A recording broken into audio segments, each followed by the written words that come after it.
Hello friends, વ્રત કે ઉપવાસમાં ખાઈ શકાય એવી આજે આપણે એકદમ નવી ફરાળી રેસીપી બનાવવાની છે। તો એક વખત તમે આ રેસીપી બનાવી અને તમારી દીકરીઓને ખવડાવશો તો એ ખૂબ જ ખુશ થઈ જવાની છે। તો ચલો રેસીપી બનાવવાનું શરૂ કરીએ। તો ફરાળી રેસીપી બનાવવા માટે અહીંયા મેં બટેટાને પહેલાથી જ બાફીને રાખેલા હતા અને બટેટાને આપણે ફોલી લેશું। તો અહીંયા તમે જોઈ શકો છો કે બટેટા એકદમ સરસ મજાના બફાઈ ગયા છે। તો આ રીતે થોડા વધારે બફાઈ જશે તો કોઈ પ્રોબ્લેમ નહીં આવે। અને બટેટા ફોલાઈ જાય ને ત્યાર પછી આ રીતે આપણે એને મેશ કરી અને ઠંડા કરી લેવાના છે, એ વાત તમે ખાસ ધ્યાન રાખજો। તો આ રીતે બટેટા એકદમ સરસ મજાના બફાઈ ગયેલા હશે તો આસાનીથી મેશ થઈ જશે અને એકદમ સ્મૂથ એવા થઈ જશે। તો અત્યારે આપણને બધાને ખબર છે કે ગૌરી વ્રત શરૂ થવાના છે, તો આવી રેસીપી તમે બનાવી અને તમારી દીકરીઓને ખવડાવશો ને તો એ ખૂબ જ ખુશ થઈ જવાની છે, સાથે ટેસ્ટી પણ એટલી જ બને છે। તો અહીંયા મેં બટેટાને મેશ કરી લીધેલા છે, તો બસ આ રીતે આપણે ડીશમાં પાથરેલા રાખશું અને ઠંડા કરી લેશું અને ત્યાં સુધી આપણે થોડી આગળની તૈયારી કરી લેશું। તો અહીંયા ગેસ ઉપર એક મેં જાડા તળિયાવાળી કઢાઈ રાખી દીધી છે અને એની અંદર આપણે 1 વાટકી જેટલા સાબુદાણા નાખી દેશું અને ગેસની ફ્લેમ મીડિયમ રાખી સાબુદાણાને આપણે એકદમ સરસ એવા પ્રોપર શેકી લેશું। તો સાબુદાણા શેકાશે ને એટલે એકદમ ક્રિસ્પી થઈ જશે અને ફટાફટ એ દાણો ભાંગી જાય છે। તો સાબુદાણાને શેકાતા વાર નથી લાગતી, 5 થી 6 મિનિટમાં આરામથી શેકાઈ જાય છે। તો ગેસની ફ્લેમ આપણે મીડિયમ રાખીશું ને ત્યારે સાબુદાણા બળી જશે। તો હવે જુઓ, કડાઈ જેવી ગરમ થશે ને એવા સાબુદાણા ફૂલવા લાગશે, શેકાશે ને એટલે સાબુદાણા ફૂલવા લાગશે, જેવી રીતે આપણે મકાઈના પોપકોર્ન ફૂટે ને એ રીતના થવા લાગશે। દાણો એકદમ મોટો થઈ ગયો છે। અને હા, કદાચ તમને એવું થતું હોય કે કાચા સાબુદાણાનો ઉપયોગ ના કરી શકાય, પણ જો તમે કાચા સાબુદાણાનો ઉપયોગ કરશો ને તો એનો જે પાવડર છે ને એ સરખો નહીં બને। તો આ રીતે તમે થોડા શેકી લેશો એટલે તમારો પાવડર છે ને એકદમ ઝીણો બનશે। તો બસ આપણા સાબુદાણા પ્રોપર શેકાઈ ગયા છે। હવે ગેસની ફ્લેમ છે ને એ આપણે બંધ કરી દેશું અને સાબુદાણાને આપણે ઠંડા પાડી દેવાના છે। ઠંડા થાય ને પછી આપણે એને મિક્સરમાં નાખી અને પીસી લેશું। તો એકદમ ઠંડા પાડી લેશું। તો અહીંયા સાબુદાણા એકદમ સરસ મજાના ઠંડા થઈ ગયા છે, તો આને આપણે પીસી લેશું। તો અહીંયા આપણે એક મિક્સરનો જાર લેશું, એની અંદર સાબુદાણાને ટ્રાન્સફર કરી દઈશું, પીસી લઈએ। તો અહીંયા તમે જોઈ શકો છો કે સાબુદાણાને મેં એકદમ સરસ મજાના પીસી લીધેલા છે અને આ રીતે આપણે રોટલી ચાળવાનો આંક લેશું અને સાબુદાણાનો પાવડર છે એ આપણે આમાં નાખી અને ચાળી લેશું, એટલે મોટા મોટા કટકા હોય એ આંકમાં રહી જાય અને પાવડર છે એ નીચે ઉતરી જાય। તો આ રીતનો આખો પાકો હોય ને એને આપણે ફરી વખત એકવાર પીસી લેશું। અને હવે આ લોટની અંદર અહીંયા આપણે બાફેલા બટેટાનો જે માવો છે એ ઉમેરી દેશું અને ત્યાર પછી અહીંયા આપણે લાલ અને લીલા થોડા મરચાં લેશું, ઉમેરી દેશું અને સાથે જ અહીંયા મેં ઝાઝા બધા લીલા ધાણા લીધેલા છે તો એ પણ આપણે ઉમેરી દેશું।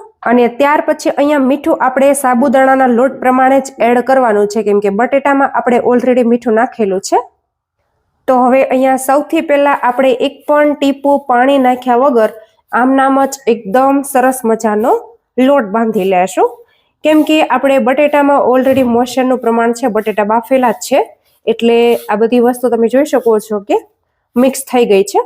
તો મિત્રો, વ્રતમાં બધાને ચટપટું ખાવાની ઈચ્છા થતી હોય છે, કેમ કે શાક ના ખવાતું હોય, રોટલી ના ખવાતી હોય, એ બધું આપણે એકટાણામાં ખવાતું હોય છે। પણ જો આ રીતે તમે ફરાળી રેસીપી ચોક્કસથી બનાવીને ટ્રાય કરજો મિત્રો। આ રીતે આપણે એકદમ સરસ મજાનું સ્મૂથ કરી લેશું। તો અહીંયા તમે જોઈ શકો છો કે મેં એક પણ ટીપું પાણી નથી એડ કરેલું, એ વાત તમે ખાસ ધ્યાન રાખજો। જો એકદમ સરસ મજાનું કડક થઈ ગયું છે, તો થોડી વાર માટે આને આપણે સેટ થવા દેવાનું છે, જેથી કરીને બટેટા છે ને થોડા કડક થઈ જાય।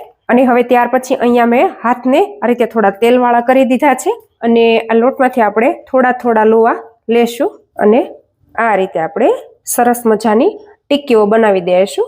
જો તો સેમ એ જ રીતે આપણે બધા લોટમાંથી આ રીતની ટિક્કીઓ બનાવી લેવાની છે। થોડી પતલી આપણે કરીશું જેથી કરીને ચડવામાં કોઈ પ્રોબ્લેમ ના આવે અને ફટાફટ અંદર સુધી ચડી પણ જાય, કાચી પણ ના રહી જાય। તો થોડી વાર તમે લોટને પેડો રહેવા દેશો ને એટલે એકદમ પ્રોપર એવી તમારી ટિક્કી પહેલી વારમાં પરફેક્ટ થશે। તો તમે આખા સાબુદાણાની ટિક્કી તો બહુ બનાવી હશે, પણ એકવાર તમે આ રીતની ટિક્કી ચોક્કસથી બનાવીને ટ્રાય કરી જોજો, ફટાફટ બની જાય છે, વાર પણ નથી લાગતી કોઈ ઝંઝટ વગર। જો આ રીતે આપણે બધી ટિક્કીઓ પહેલા બનાવી લેશું। તો અહીંયા સાબુદાણા બટેટાની ફરાળી ટિક્કી મેં બનાવી અને તૈયાર કરી લીધી છે। તો બસ હવે આપણે જાશું ગેસ તરફ।